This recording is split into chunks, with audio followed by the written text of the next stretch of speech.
Hello mga be, welcome sa my vlog. Good evening pala. For video ay gising pa pala tayo dahil nagugutom ako. Ako lang pala gising. Mama papa ko tulog na. At magluluto tayo ng scramble egg. Yan, kumuha kong 2 egg tapos cheese. Dahil meron kami cheese stock. Ngayon gagawin natin ay babatikin natin. Yan, 2 itlog. Ang favorite ko kasi kainin yan. Ang pinaka masarap kong luto. Yes. Nilagyan ko ng cheese na at kalahati binalik ko sa karton. Baka langgamin. At hahatiin natin sila. And masarap yan. Comment below kayo sunod ninyo gusto niyo pa luto sa akin.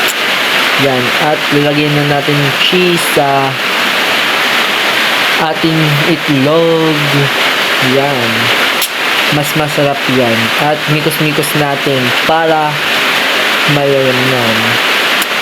Ngayon ay lulutuin na natin. Tapos tayo lumagay ng mantika. Ilagay na natin ang itlog para maluto. Ang sarap yan mga be. Kainin ninyo yan. Charot. Sa akin lang yan. Dahil favorite ko yan. At kumuha na ako pala kanin kanina. Ngayon gagawin ko ay hintayin ko muna 5 minutes para maluto. Yan. Bawalan pala dito sa amin. And for video ay ito. Tapos na mga be. Yan ang pinakamasarap yan. Kinuha ko ang cheese. Palagay ko luto na yan.